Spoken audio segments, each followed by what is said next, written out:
There's a reason logos are simple. They're designed to erase complexity. Smiling face, a white suit, a bucket of chicken. That's the version of the story that fits on a sign. The history doesn't happen on signs. It happens on roadsides, in arguments, in moments when people refuse to back down. Long before fried chicken became predictable, the man behind the face was living a life so unstable that at one point it spiraled into a gunfight over an arrow painted on a wall. A fight that ended with one man dead, another imprisoned, and a future permanently altered. That moment didn't create a brand, it created direction. And everything that followed, the chicken, the empire, the fracture, and the quiet birth of something new, can all be traced back to that arrow. This isn't a story about fast food. It's a story about a stubborn men, colliding beliefs, and the hidden chain of events that caused not one but two American icons to be born from the same source. Chapter 1. Harlan Sanders before he had anything to protect. Before the Colonel existed, there was just Harlan Sanders, and nothing about his early life suggested destiny. Sanders was born in 1890, and his childhood ended early. When his father died, responsibility moved in quickly. Cooking wasn't a skill, it was survival. Feed your siblings or everyone goes hungry. That kind of pressure doesn't create creativity, it creates standards. You learn quickly that cutting corners has consequences. That lesson never left him. As a young man, Sanders drifted constantly, not aimlessly, but desperately. He was chasing stability in a country that didn't offer it freely. He worked farms, he worked railroads, he shoveled coal as a fireman, and he worked riverboats and ferries. He sold insurance and tires. He took jobs that required grit, not vision. And every time something almost worked, something else fell apart. At one point, Sanders studied law through correspondence courses and briefly practiced as a lawyer. That career ended abruptly, not because of a lack of intelligence, but because of a temperament. A dispute with a client escalated into a physical altercation inside of the courtroom. Sanders walked away from the profession entirely. That moment matters, because it tells you exactly who he is. He's a man willing to start over, and a man unwilling to swallow disrespect. A man who would rather lose everything than compromise on how he believed things should be done. By the early 1930s, Sanders landed in Corbin, Kentucky, managing a Shell gas station just outside of town in an area locals call Hell's Half Acre. Rough, competitive, and not particularly forgiving either. He lived behind the station, and he worked constantly. He treated it like it was his last stand, and for the first time in his life, something started to stabilize.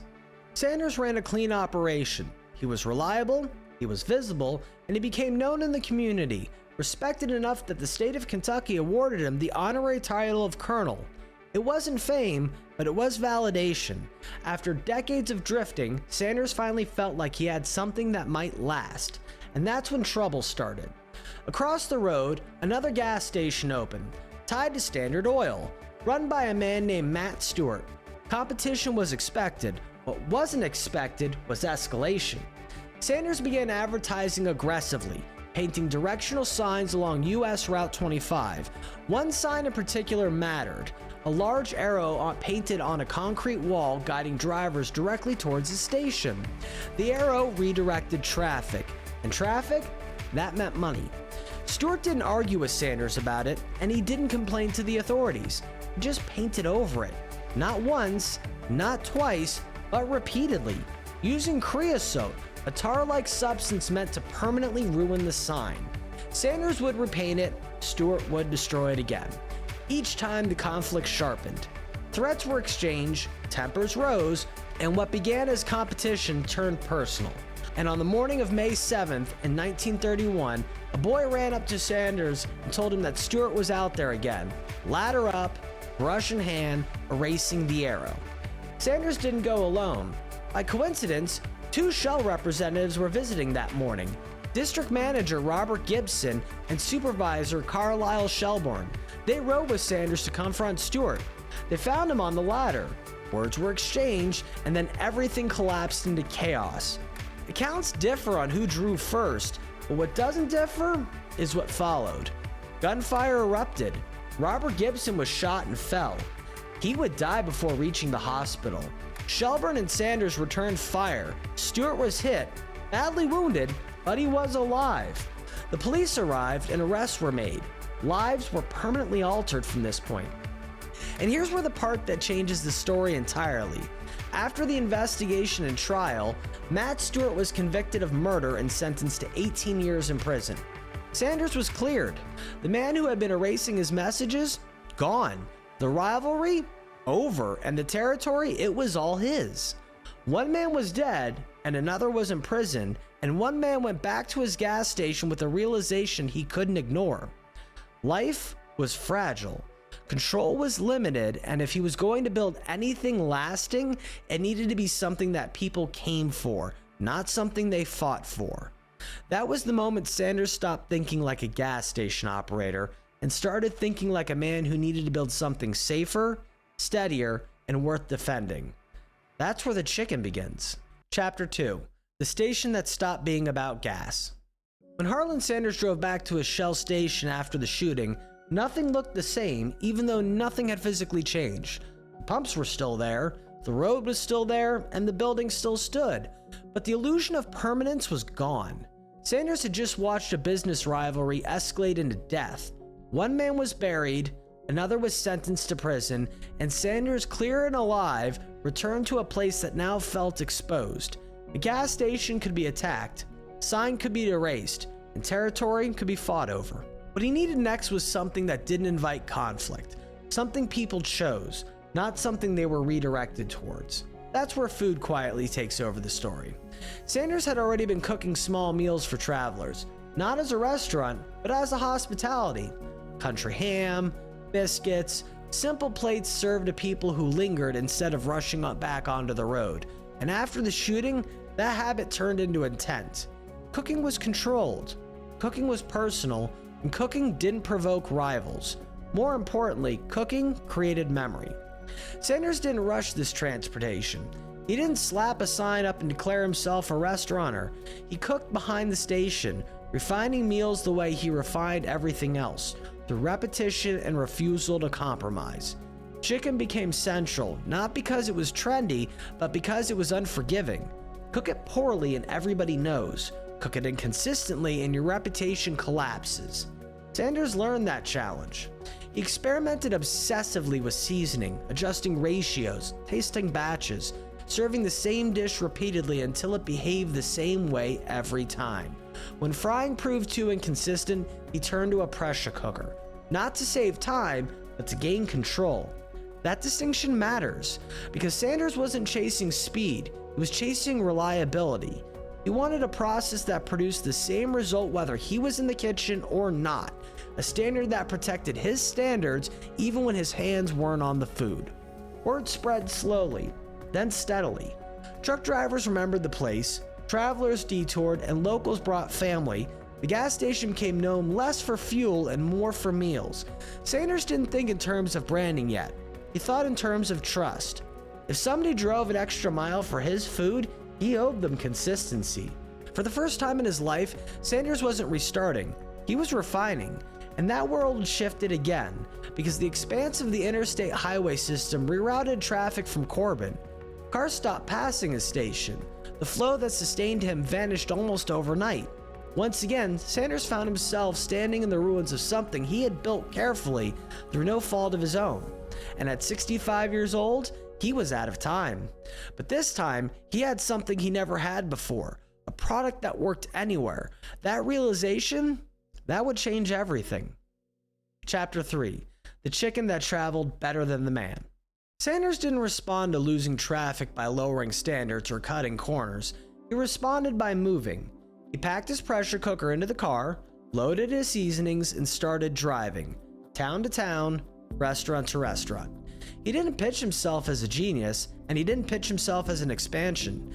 He made an offer that almost sounded insulting in its simplicity. Let me cook my chicken in your kitchen, and if it sells, you pay me 5 cents per bird. No contract at first, and no guarantees. Just proof. Most restaurant owners laughed him out of the room.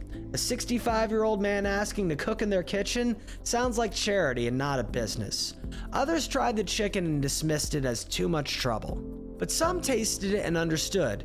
They weren't buying fried chicken.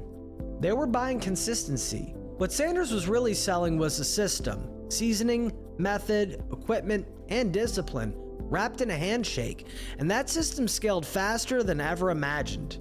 Kentucky Fried Chicken grew location by location, not through advertising, but through replication. Each restaurant was expected to follow the method exactly. Deviations weren't encouraged, shortcuts weren't tolerated. That rigidity became the brand's strength, but success brings pressure. As KFC expanded, Sanders aged. Travel became exhausting. Managing standards across hundreds of kitchens became impossible for one man, and by the early 1960s, KFC was no longer a founder-driven operation. It was a corporate opportunity. And in 1964, Sanders would sell the company. That sale brought financial security he had never known, but it came with a condition that would haunt Sanders for the rest of his life. Sanders remained the public face of KFC, appearing in advertisements and promotions, with real control shifting to executives whose priorities were very different from his own. Where Sanders saw standards, they saw margins. Ingredient cost was scrutinized, processes were simplified, and changes were justified internally as efficiency. But to Sanders, they were compromises, and he said so, publicly. He criticized the food bearing his own face. He mocked recipes he no longer recognized, and he openly expressed regret over the decision the company had taken. Lawsuits followed, tensions escalated, and the Colonel had become a mascot, powerful in image, but powerless in decision-making. KFC was now enormous, and it was no longer his. While Sanders fought this loss loudly and bitterly, another man inside KFC's ecosystem was watching closely, not as a critic, but as a student. A restaurant operator who believed in systems, discipline, and in standards that didn't bend quietly. His name was Dave Thomas, and the lessons absorbed during KFC's transformation would shape everything he did next. Chapter 4: The Man Who Learned the System Too Well. When Dave Thomas entered the orbit of Kentucky Fried Chicken, he wasn't looking to build an empire. He was looking to fix things. Thomas grew up without much permanence. Adopted as a child and moving frequently, he learned early that stability wasn't something you were given. It was something you engineered. That mindset followed him into restaurants. Where others saw chaos, Thomas saw systems. Where others saw speed, he saw processes. And where others saw branding, he saw trust. By the time Thomas became involved with KFC operations, the brand was expanding fast. Faster than its internal discipline could comfortably handle. Some locations were thriving, others were failing. Consistency existed in theory, but not in execution. That's where Thomas excelled. He wasn't flashy, and he didn't talk like a founder. He walked kitchens. He watched workflows. He asked why food tasted different from one store to the next, and when he found the answer, he fixed it. One of Thomas's most recognized roles was turning around struggling KFC franchises, particularly in Ohio. Stores that were losing money weren't saved by advertising or gimmicks. They were saved by tightening standards, cleaning kitchens, and enforcing processes, making the food taste the same every time. This mattered deeply to Harlan Sanders, who recognized in Thomas something rare, someone who understood that scaling quality requires discipline, not shortcuts. But as KFC grew, something else grew alongside it: corporate distance. The larger the company became, the more decisions were made by people who never stood in front of a fryer, and gradually the pressure shifted. Cost mattered more, speed mattered more, and ingredients became line items instead of promises. Thomas saw it happening in real time. The red and white visual identity that made KFC unmistakable from the road, the bold stripes, the oversized bucket signage, that didn't come from a brand agency. It came from franchise-level thinking, from operators like Thomas who understood that customers don't just buy food, they buy reassurance. Corporate adopted these visuals because they worked, but visuals were easy to copy. Standards were harder. Thomas watched as the systems he believed in were slowly bent. Ingredient substitutions would be approved. Prep methods were adjusted. Changes were justified with spreadsheets instead of taste tests. Nothing catastrophic happened all at once, and that was the danger. Decline was incremental. And Thomas understood something crucial. Once standards become operational, they don't come back. Sanders responded to this loss of control with anger, public criticism, lawsuits, and open contempt for what his company had become. Thomas responded differently. He paid attention, because what he was witnessing wasn't just the fall of someone else's vision. It was a lesson in what not to build. And when Thomas finally stepped away from KFC, he didn't leave bitter. He left informed. Chapter 5. When principles finally had a place to live. The story of Wendy's doesn't begin with competition. It begins with clarity. When Dave Thomas walked away from Kentucky Fried Chicken, he wasn't angry in the way Harlan Sanders had been, and he wasn't looking to fight a company or reclaim control. He had already learned what he needed to learn. He had seen how a good system could scale. He had seen how standards could protect a brand, and he had seen how easily those standards could be compromised once decision-making drifted too far away from the kitchen. So when Thomas decided to start something of his own, it wasn't about beating anyone else. It was about building a place where the rules were clear and stayed that way. First Wendy's opened in 1969, and it was intentionally restrained. The menu was small, not because Thomas lacked ambition, but because focus made quality defensible. Every item served a purpose. Every process was simple enough to be enforced. Freshness wasn't a slogan, it was a requirement.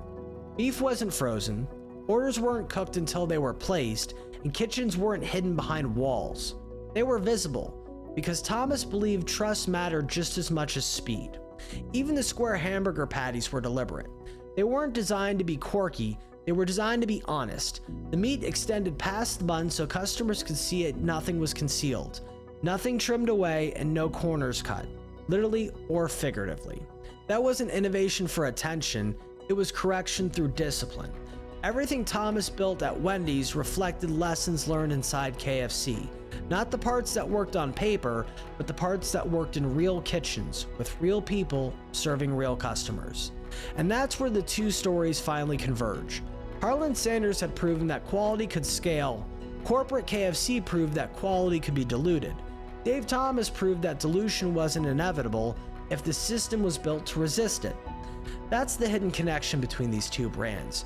Wendy's didn't exist in spite of KFC, it exists because of it. Because Thomas had watched a founder lose control of his own standards. Because he had seen how easily a name could become a costume, and because he believed that there's another way to grow. Slower, stricter, and more honest. By the end of their lives, both men were remembered as icons, but they arrived there differently. Sanders spent his final years watching his face represent decisions he no longer made. Thomas spent his career building a company where the founder's values were embedded deeply enough to survive growth. Two American institutions, one shared belief though, that quality isn't optional, that trust is fragile, and that if you don't protect what you build, someone else will decide what it becomes. This has been a Fun Fact with Josh. Thanks for watching, and I'll catch you on the next one.